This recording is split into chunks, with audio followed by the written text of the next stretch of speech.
Ricorre oggi il giorno della memoria che ricorda l'Olocausto, alcune delle iniziative ad Agrigento che hanno rievocato la Shoah e le persecuzioni naziste. Irene Milisenda.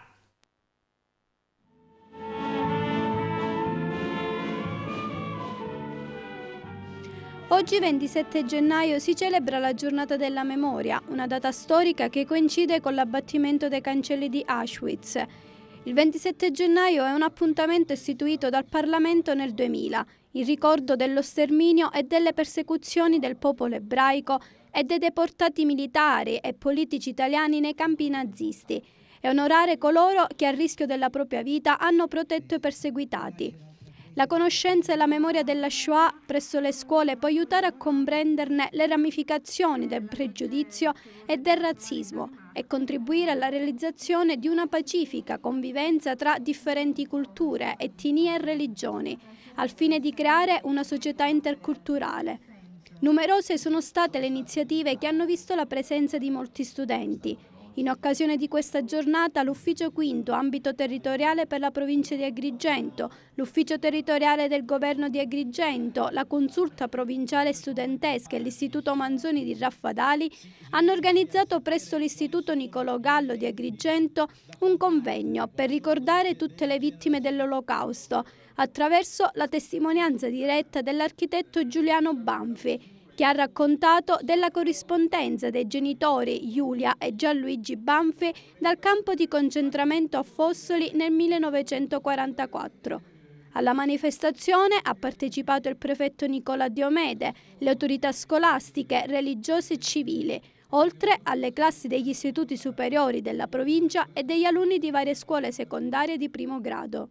L'obiettivo che si è cercato di raggiungere insieme alla Consulta provinciale studentesca è quella che, come dire, il tuffarsi in questa memoria, ci si devono tuffare i ragazzi, ci si devono tuffare i giovani, attraverso anche poi delle testimonianze come quelle dell'architetto Banfi, che sta parlando di tutti i significati non solo storici ma anche economici e anche nelle sue storture etici della deportazione. È interessante questa sinergia interistituzionale che c'è stata, perché ha permesso veramente di sollecitare la memoria di quel tempo attraverso anche la testimonianza vera e vissuta di un autore che ha scritto poco fa, giustamente diceva nel suo intervento,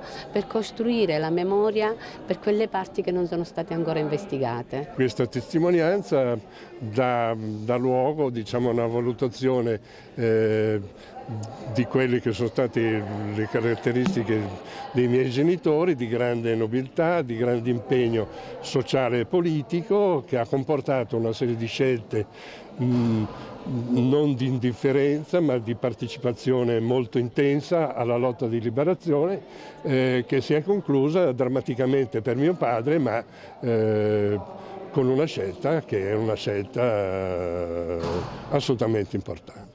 La seconda cosa che ha consentito, attraverso questa corrispondenza, per dire quali erano le caratteristiche di un disegno criminale, che però non è che fosse perché Hitler era un pazzo o un cattivo, era un disegno strategico fondato sul razzismo e sulla teoria della razza superiore. Il messaggio è quello di non dimenticare questo dramma, questa tragedia immane, quindi noi, future generazioni, non dobbiamo tacere di fronte a questi fatti. Ancora in occasione del giorno della memoria ad Agrigento, nell'istituto Quasimodo a Monserrato, si è svolto un dibattito sul film Iona che visse nella balena, a cui gli alunni delle classi coinvolte hanno già assistito alla cinema. In scaletta anche canti, letture di poesie e commenti sulle letture tratte dal diario di Anna Frank. Le interviste di Irene Milisenda. Grande iniziativa per il giorno della memoria anche all'Istituto Quasimodo. I ragazzi cosa hanno preparato? Abbiamo saputo anche della visione di un film e su un dibattito.